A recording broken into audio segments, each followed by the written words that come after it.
Dear Mother, Father is fighting with the church again. The priests have been scolding him about teaching us philosophy, literature, and languages. The bishop came by yesterday. He was very stern, and he and Father argued. The bishop loudly objected to our studies, and he said he considers educating girls as unnatural and even blasphemous.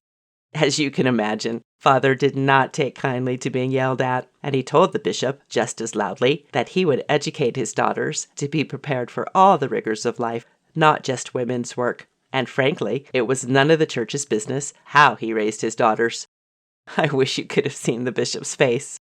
I have horseback riding lessons today. Father says I'm becoming quite the accomplished rider, and soon I'll be able to go hunting with him. Riding certainly is more fun than learning how to sew. Father is taking us to Bordeaux soon. We'll be staying there while he's in Spain.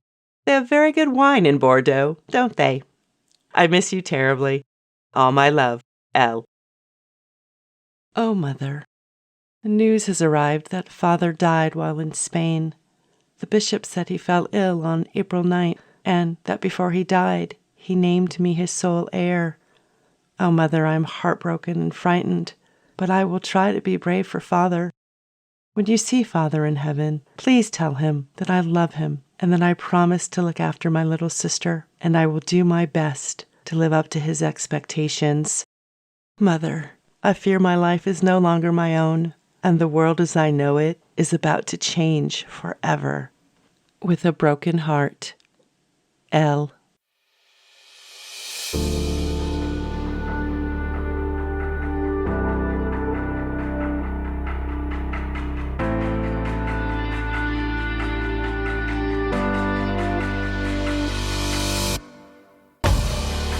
You've planted your dreams.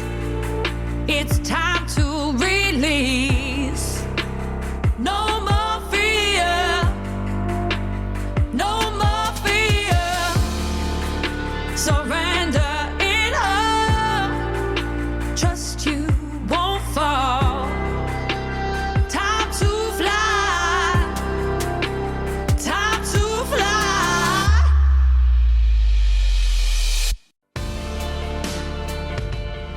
Hello, my bright lighters. Welcome to another episode of the Aquitaine Project, the podcast all about learning life lessons from women of yesterday and today who shine their light from different centuries, cultures, and corners of the earth, making it possible for each of us to create our own light and shine it forward. I'm Marlo Mead, your host, guide, and fellow traveler. And if you're ready to step into the light of some pretty remarkable women and learn a little, grow a little, laugh a little, and shine a lot, you're in the right place. Free your soul. As women, we know sometimes life throws us more than we think we can bear. The death of our parents at an early age, and the fear and loneliness of being uprooted from our childhood home and moved across the country to live among strangers. Being forced into a loveless marriage because we had no control over our own lives, our own bodies. Being resented and despised because we refused to honor the status quo. The struggle to create a new life and keep what is rightfully ours. The agony of the death of a child. The disappointment of watching everything we've worked our entire lives for crumble before our eyes. We bend until we damn near break, and still we rise. This is a woman's story. People often ask me why Eleanor? What makes her so special? Why all the fuss about a young teenage girl who becomes a wealthy duchess, grows up to be the queen of 2 countries, mother and grandmother to some of the most famous and infamous rulers in history, a crusader, a rebel, a prisoner, and a formidable politician? What fascinates me about Eleanor's story is not only is it a story about a young girl coming of age in a man's world, it's also a claiming your own power story. Through her life experiences, she grew stronger, wiser, and more resilient in her abilities to handle whatever life threw her way. And believe me, life threw her a few doozies.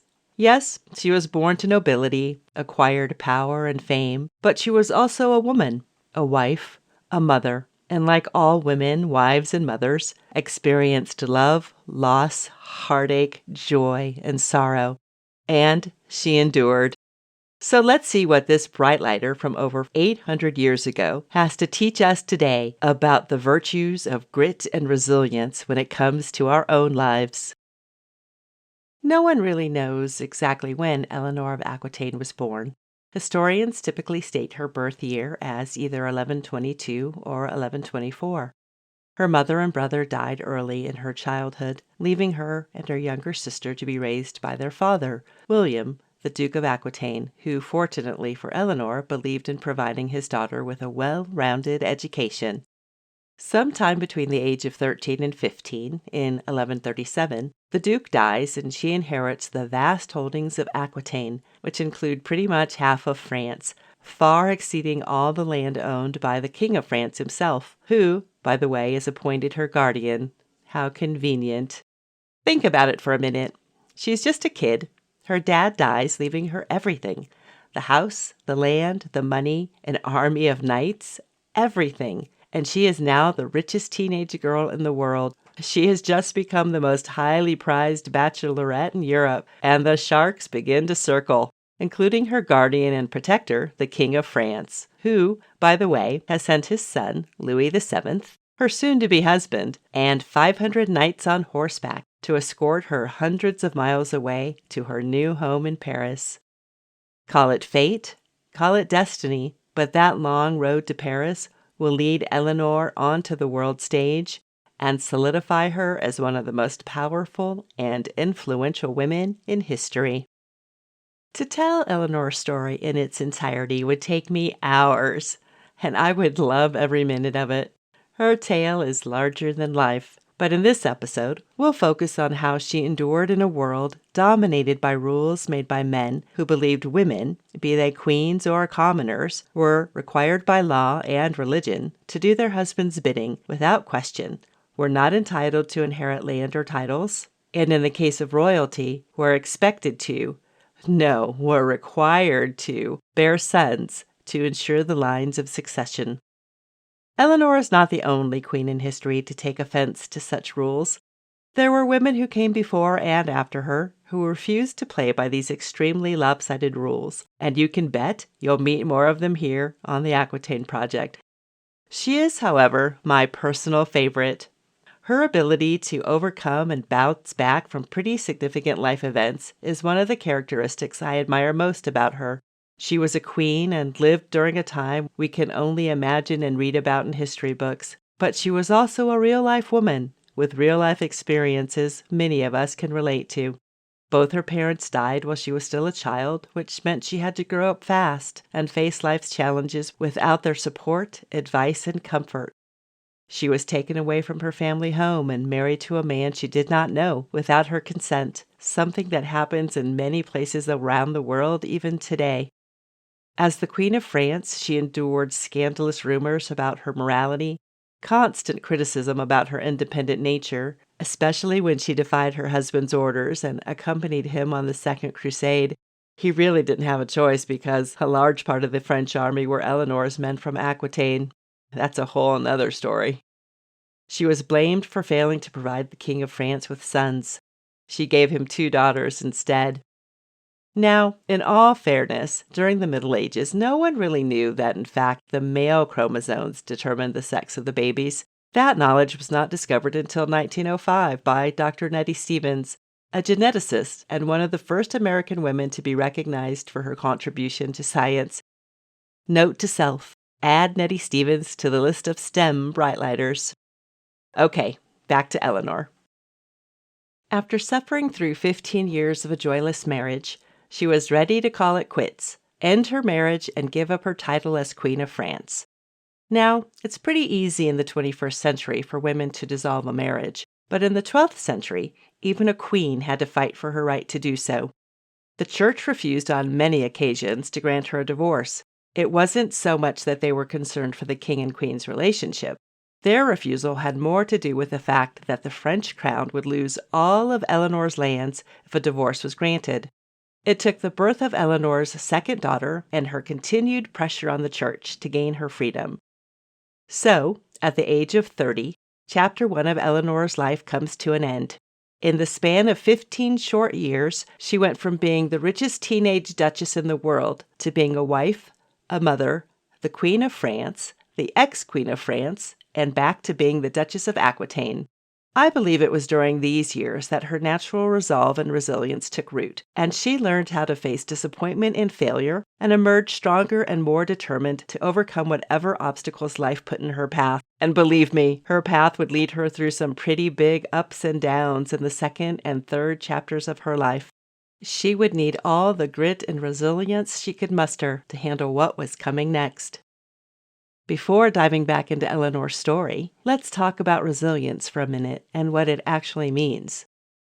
According to Psychology Today, resilience is that ineffable quality that allows some people to be knocked down by life and come back stronger than ever. Rather than letting failure drain their resolve, they find a way to rise from the ashes.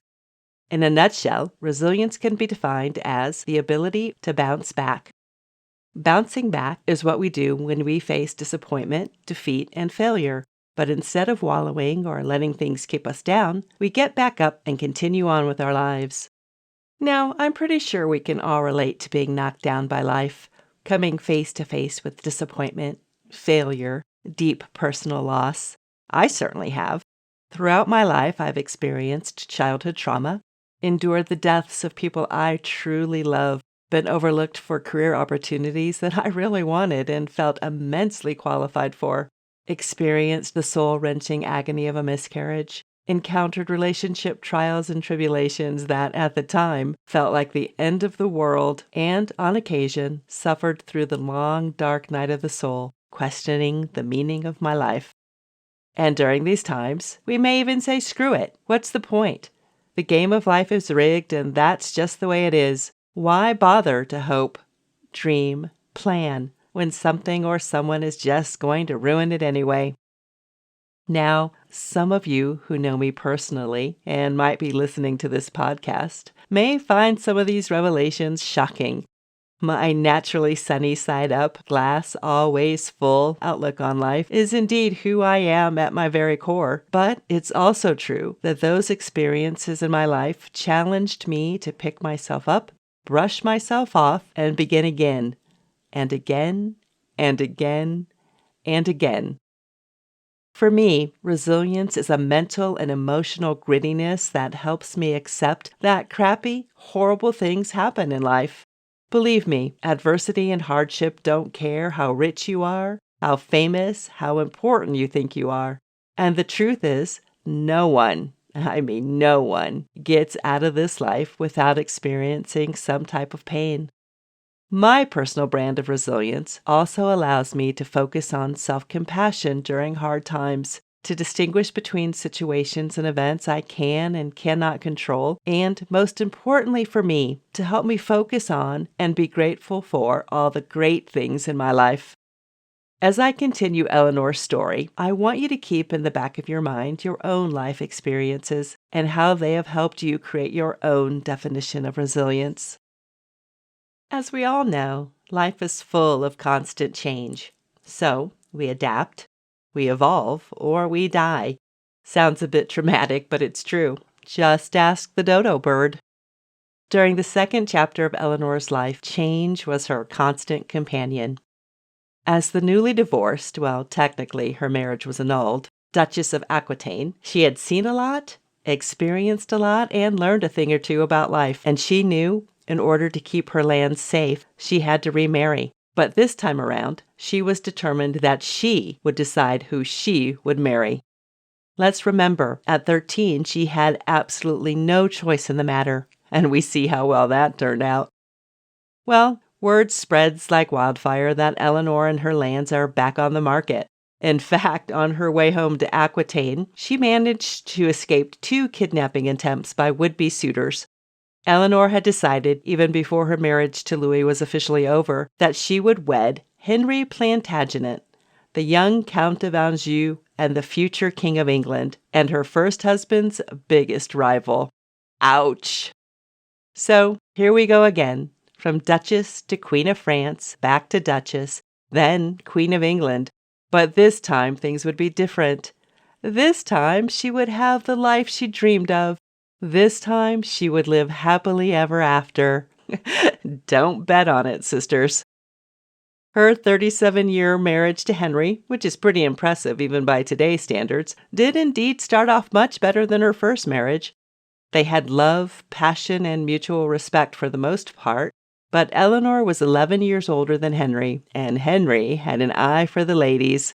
Eventually, Eleanor would end up being married to a man who flaunted his romantic affairs and challenged her rightful ownership of the Aquitaine. She would give birth to 8 more children, 5 sons and 3 daughters. Yes, we all know it was Louis's fault Eleanor did not give him any sons.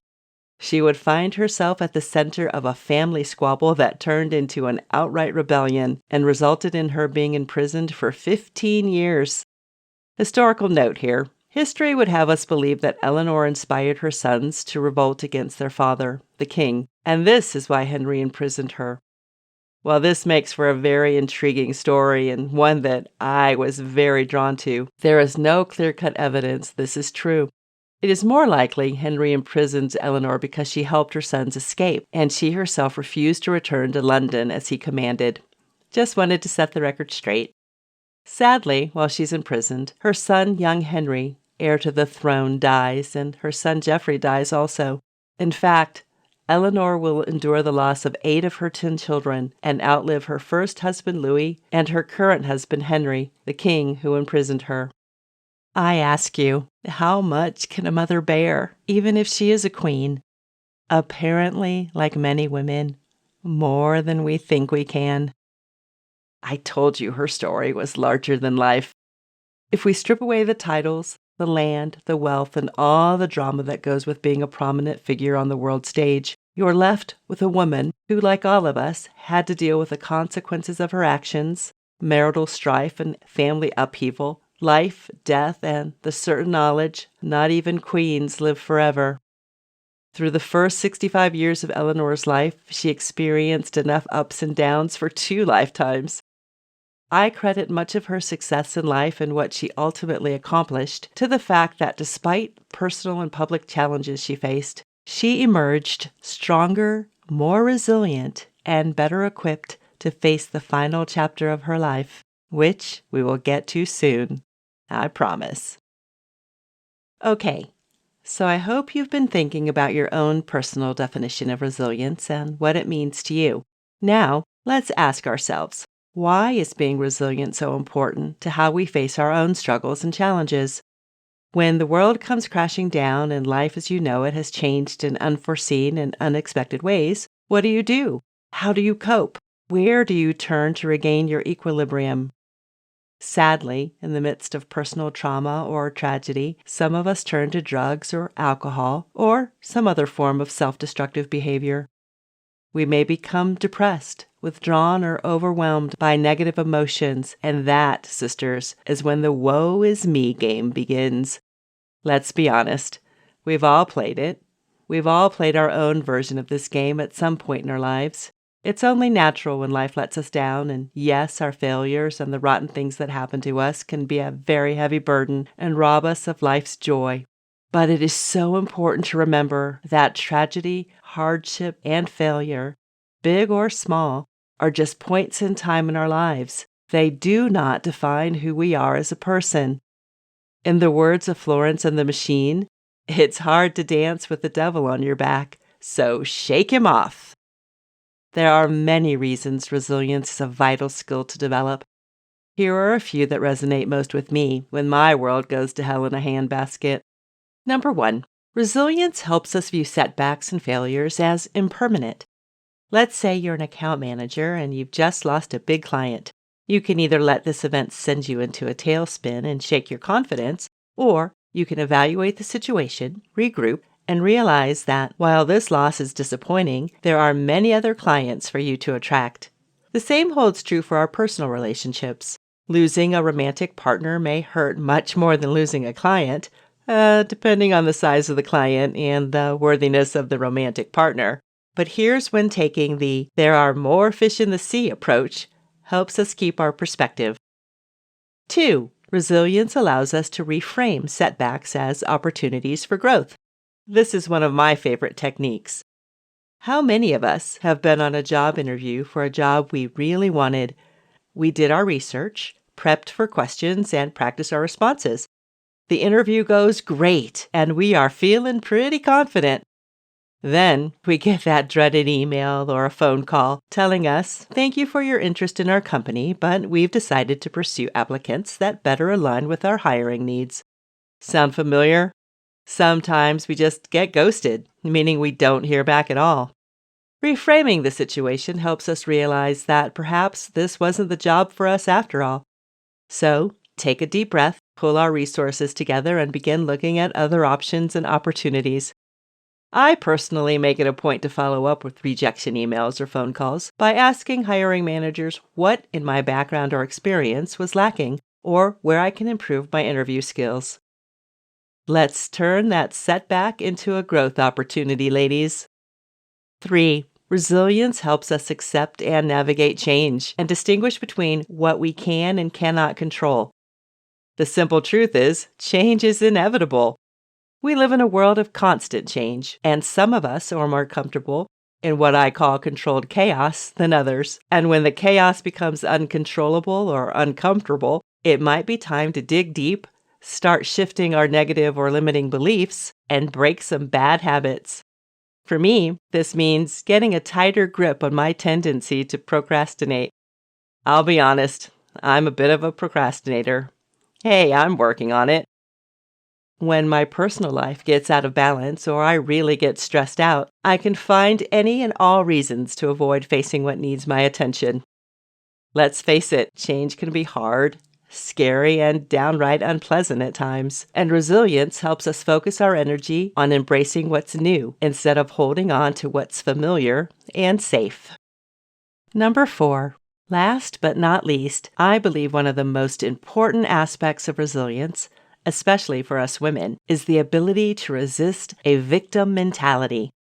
Sisters, when we see ourselves as strong, resilient, capable women, it is much harder for life to chew us up and spit us out. When we come face to face with tragedy, disappointment, and failure, yeah, we'll still cry, still feel the pain and the loss, but we will not get lost in the why me game. We will not wallow in self-pity. I love this quote by Mike Norton, an author and award-winning essayist. I've adapted it slightly, but you can find the original quote online. Listen carefully. We must master ourselves and become queens of the world around us. Let no odds, chastisement, exile, doubt, fear, or any regret prevent us from accomplishing our dreams. Never be a victim of life. Be its conqueror. So, we will pull ourselves up by our bootstraps, get back on that horse, reach out to our tribe, and straighten our crowns, because that is exactly what Eleanor did. As a widow and queen mother, at the age of 65, the third chapter of her life was about to begin. When last we left Eleanor, she had been Henry's royal prisoner. Well, King Henry eventually died, and Richard, Eleanor's favorite son, becomes King of England. His first duty, of course, release his 65-year-old mother from prison. You might expect a woman of that age would be content to be free from prison, return back to her beloved Aquitaine, and let her son rule the empire. She could have become bitter and withdrawn from the world. She could have washed her hands of all the royal shenanigans. No, not this woman. Let's face it, she had 15 years to make up for, and she wasn't about to waste another second. And here is where my Eleanor, resilient, determined, and oh so cool, emerges. While she is best known as the wife of 2 kings and the mother of 2 more, she exercised her greatest political power as a widow. Over the last 15 years of her life, she ruled the empire, and I mean she ruled.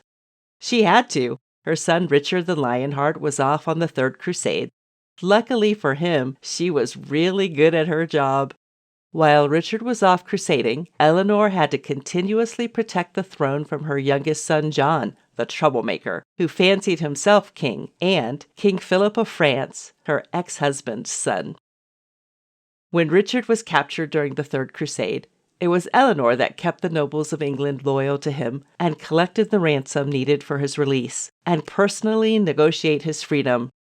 Her skill as a statesman kept her opposition in check and England safe from war. When Richard was killed in a battle in 1199, John, Eleanor's youngest son, became king. She knew he would need all the help he could get.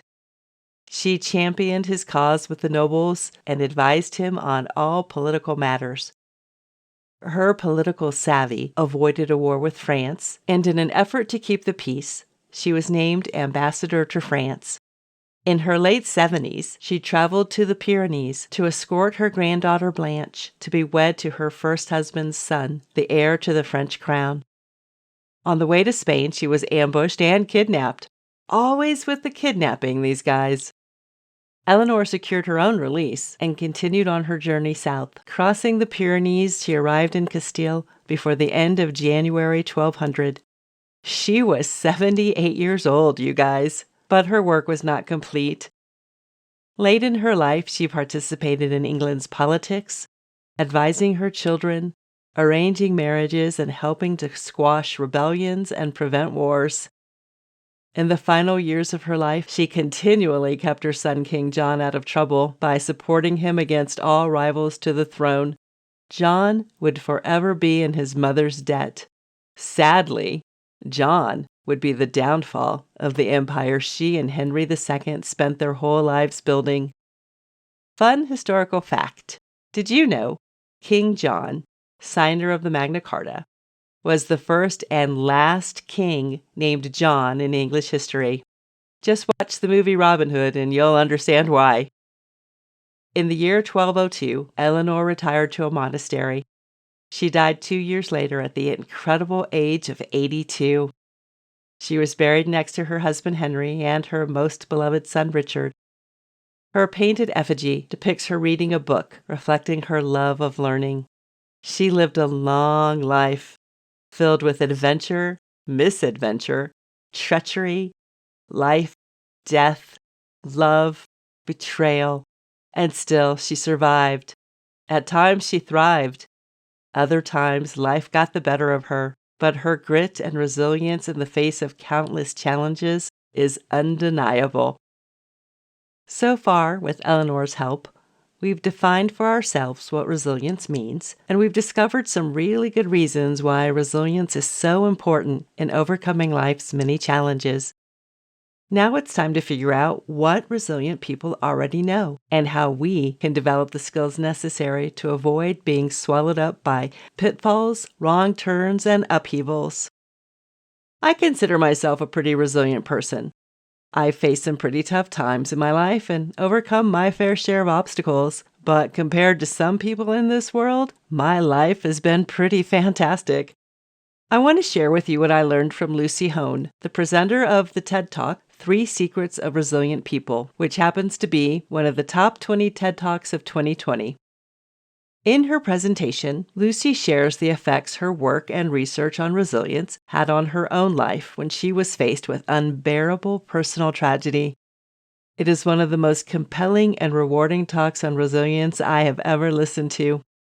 You'll find the link on Eleanor's episode page on the Aquitaine Project website. Feeling alert!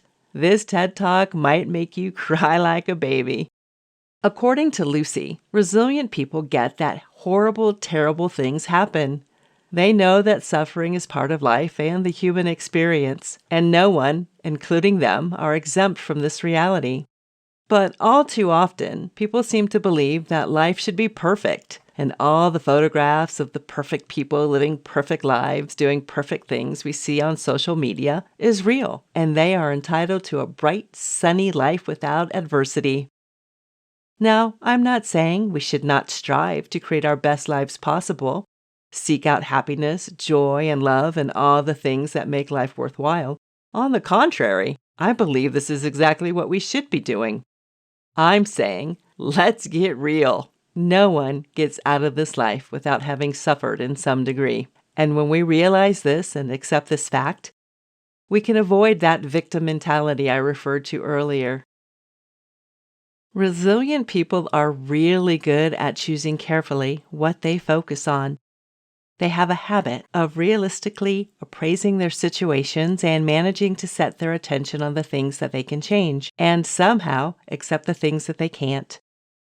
Attitude is everything. How we approach our challenges is crucial to overcoming them. We can be paralyzed by negative emotions that keep us focused on things out of our control, or we can focus our positive emotions on the things we can change. Resilient people don't ignore the bad stuff. They just find ways to tune in to the good stuff. They find the things in their lives that they are grateful for. Adopting a positive, gratitude-centered mindset takes practice, but it is a vital, learnable skill for developing resilience. I want you to try this the next time life throws you a curveball. Acknowledge that something rotten has happened and how it makes you feel. Then take a step back, metaphorically speaking, and tap into your gratitude. Write down a few things you're grateful for, even in the midst of the crap that's happening in your life. It could be your family, your dog, your job, the sunshine. Whatever it is, write it down and acknowledge that there are still good things in your life to be grateful for. Focusing on gratitude and the positive things in our life is a powerful resilience-building strategy, and the more you practice, over time you'll feel yourself become stronger and more focused on the good stuff when the bad stuff happens.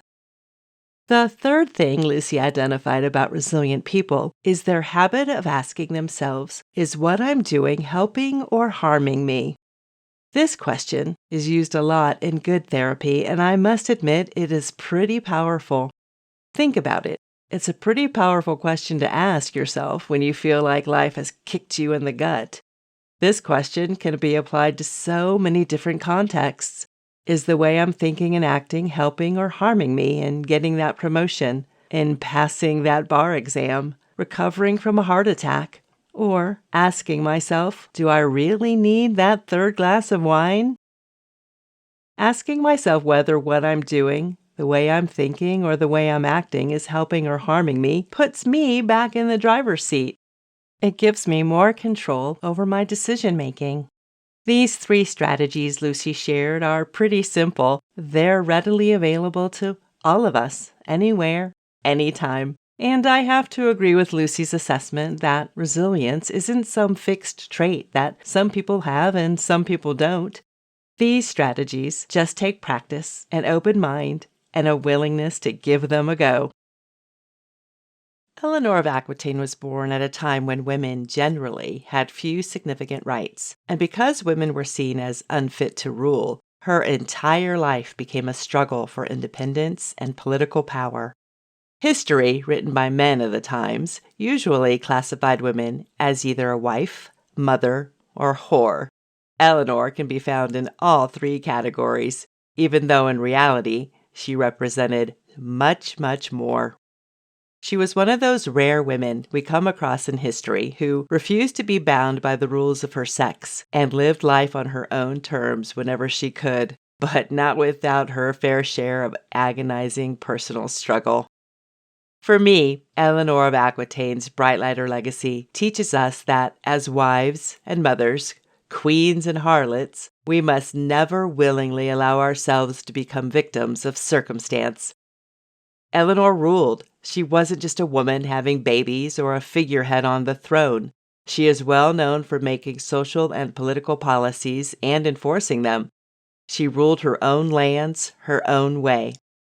She paved the way for her daughters and granddaughters, and even women today, over 800 years later, to take charge and lead in the social and political spaces once denied us. She refused to stay in her place, and for that, I will be forever grateful. So, in honor of one of my all-time favorite Brightlighters, let's challenge ourselves to stay strong in the face of life's trials and tribulations, to dig deep when our world goes dark and spinning out of control. You can use some of the strategies I've talked about in this episode or find ones that work for you. It may not be easy, and for some of us, it will be more difficult than others. But I want you to remember that we all go through tough times. And when things get really tough, there are people and resources you can reach out to.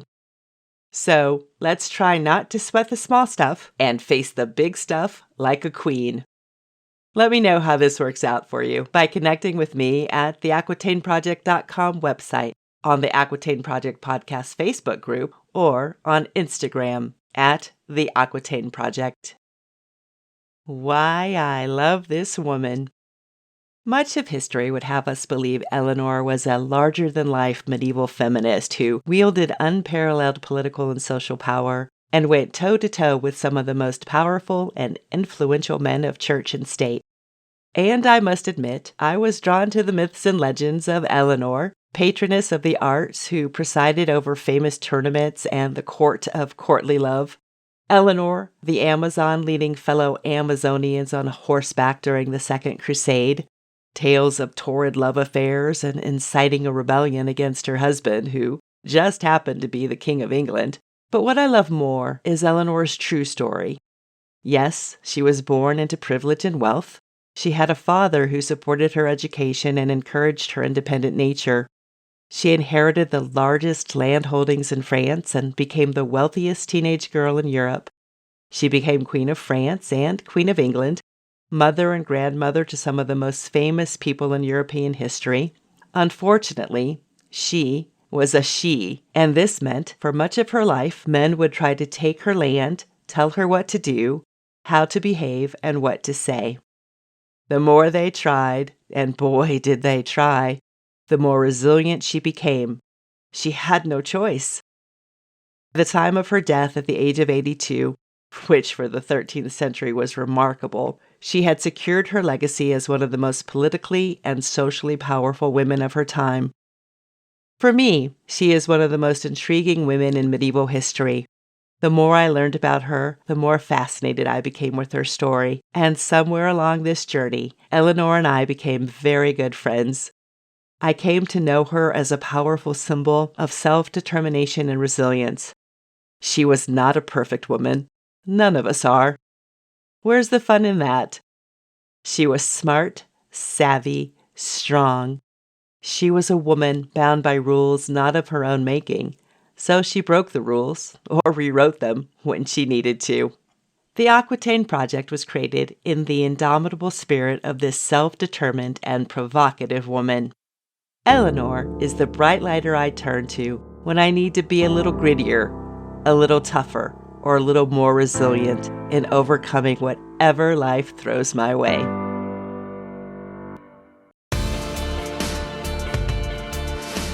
To learn more about this strong, resilient, amazing bright lighter, go to theaquitaineproject.com, click on Eleanor's picture, and visit Eleanor's episode page. There you'll find links and resources about her incredible life, as well as information on how to strengthen and build your own personal brand of grit and resilience. Until next time, my bright lighters, stand up tall, straighten those crowns, and shine bright so your sisters can find you.